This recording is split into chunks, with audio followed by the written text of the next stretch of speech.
YouTube, what up, man? It's your boy Kane, aka Kaniva. I done messed up my intro. It's your boy Kane, aka Kaniva, man. I'm back with another reaction video. Hey, man. Charleston White, man. It ain't really too much I can say. Ain't he talking about Sexxy Red, bro? This is gonna be interesting, man. It's gonna be real interesting.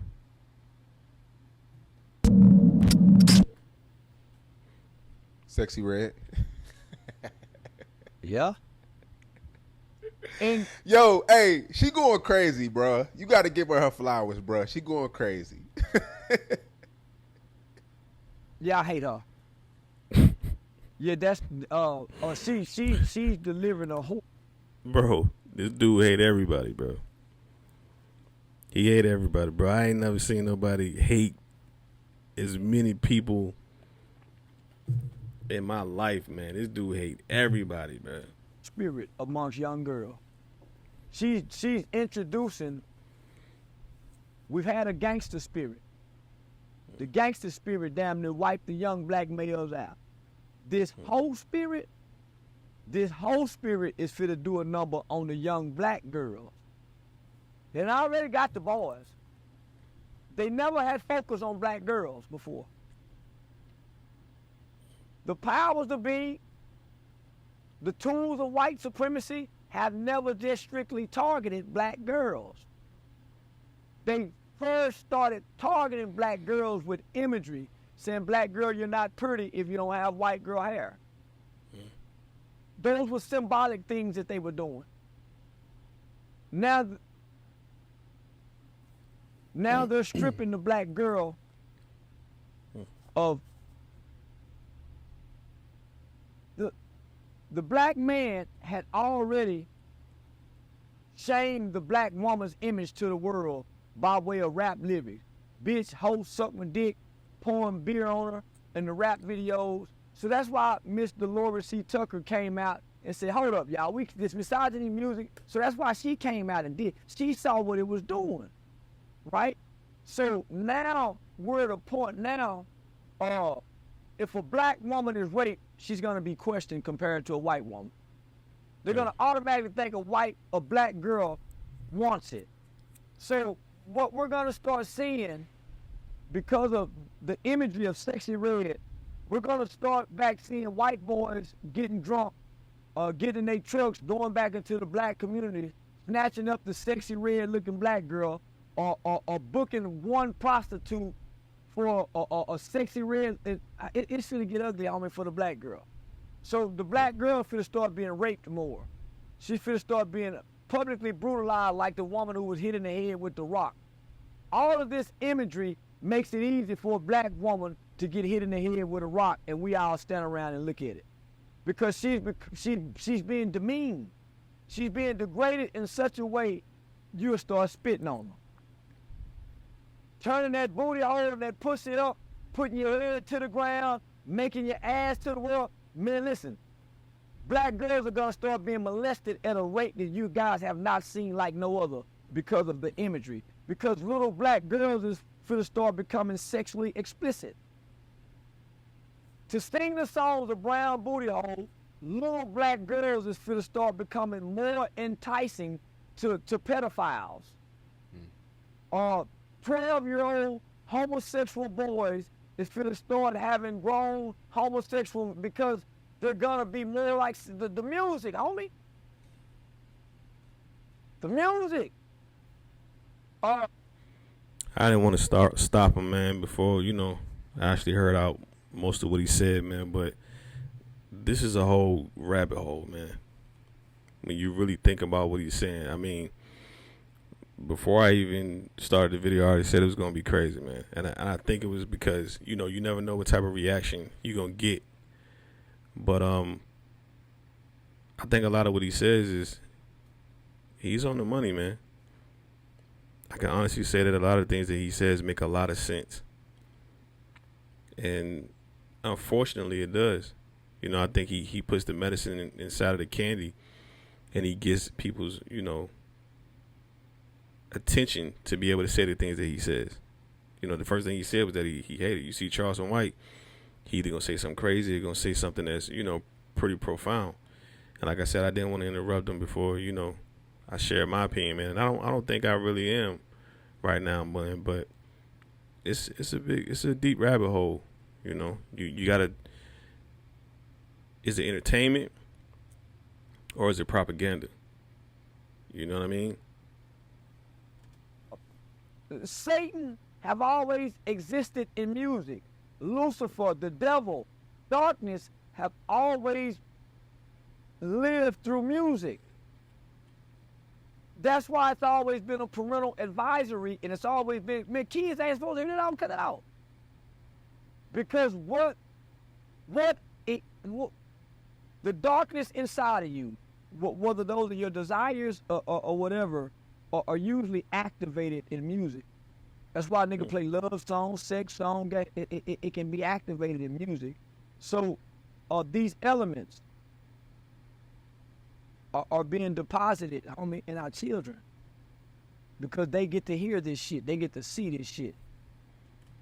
I will say he got a point, man. I don't know if y'all saw the video that went viral, man, with a teacher. She pretty much, in order to get the kids' attention to stop talking, she used the Sexxy Red song.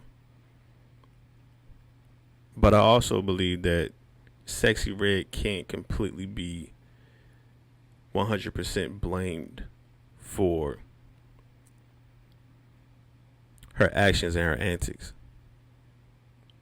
People that go to dire restraints to get paid and to feed their families. And, the Greeks even said that you got to give the people what they want. You know what I mean? The Greeks created the Colosseums to where people were brutally being killed because that's what people wanted based off of the society they was in. And it's not to get deep, man. Like I said, I'm just sharing my simple reaction, but it's such a double-edged sword. You got to balance it to whether it's entertainment or whether it's propaganda. He has very strong points as far as how it's affecting our children. But I don't believe it should be a situation to where you should allow your daughters to be exposed to that type of thing. But at the same time, how can you control it? How can you really control that? So he has a point, man. Our children are being affected, and we're being affected as a society, man. And not only that, they watch the rewards of it. So I just read a question where somebody asked Sexxy Red something about why she always carrying money around. She said that she carry a wad of money around because it's her emotional pet. Do you know how many young girls will now be tricked because a nigga got a wad of money can show them? I used to trick girls like that. I'm the little hoe in the hood. I'll take $2,000 and go get $400 worth of one, $200 worth of five, some 20s and 10s, and I'll make $2,000 look like $20,000 to a poor motherfucker. So we don't know, the kids don't know that a black motherfucker walk around with a wad of money but really don't have no power, because cash money have become really obsolete. No person with power hoards cash. Nobody. No person with power and influence hoards cash on them. I agree. And if she's using this tool and element as an emotional support, then she loves money. And for the love of money is the root of all evil. A nigga who love money will get broke and fuck a punk for some money.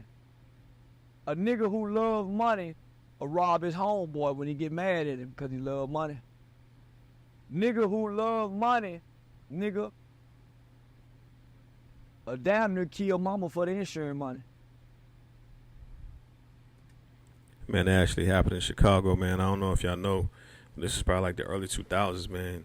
Not to really get off subject, but he making his points. It's valid stuff, man. It was a guy in Chicago. I think his mom owned like beauty salons or something like that, man. He killed his mama, man. Got $90,000. He had his homeboy set her up, man. They killed him, man. He ended up getting caught, getting locked up. Homeboys told on him, man. Killed his mama for a bag, bro. So when you hear somebody say money is their emotional support, what happens when you ain't got this money? You do whatever to get it. And you can't tell me that little girl ain't done whatever to get it. Whatever record executive done played in her pussy. Whatever producer done go make her lay on the producer's couch. I heard Ashanti give a whole interview about how one of the biggest producers in the game just wanted her to take a shower with him. Could have got a what? But because she wouldn't, he charged her over for the track. So nigga, you think she ain't fucking and sucking? You think when them white boys got her down off on them motherfucking sideline, didn't Robert Kraft get caught at a whorehouse? The motherfucker that went and got Meek Mills out of jail, didn't he get caught at a whorehouse the Super Bowl weekend? They like that. They like these young hoes. So it's no different during slavery. When a bunch of drunk slave masters say, hey man, go get some of Master William, that gal down, that big butt, that gal. And the big butt gal slave girl come open up their booties and they pussies and let these white men have it. It's no difference now, nigga. If you get in the industry, you're a slave. You're a slave to the industry, the music industry. If you go into Hollywood, you're a slave to Hollywood. That's why these Hollywood people are losing their houses, why they on strike. But they're not talking about it. The rappers are slaves. So if you think these little girls ain't coming in here with these lyrics, looking how they looking at these parties, they ain't getting fucked. Y'all think, man, come on now.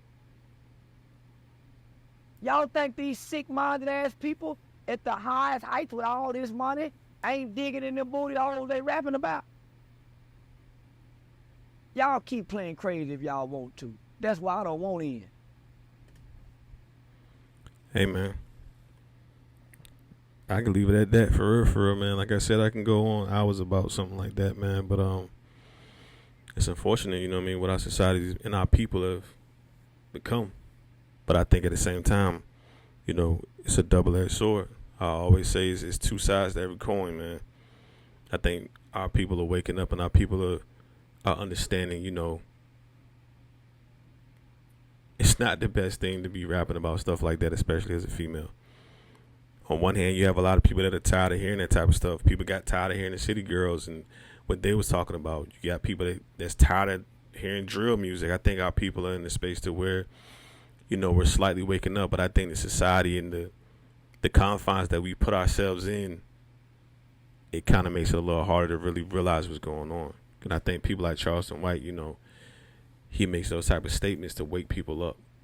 And, you know, it's not just him. It's other individuals that do that. It's people that you may personally know that may say some of the same things, but it just depends on if us as a society and as a people are going to put ourselves in the mindset to where we realize what's going on and move forward. But I ain't going to be long-winded on this one, man. Maybe in a podcast or something like that. But it's your boy Kane. I'm out.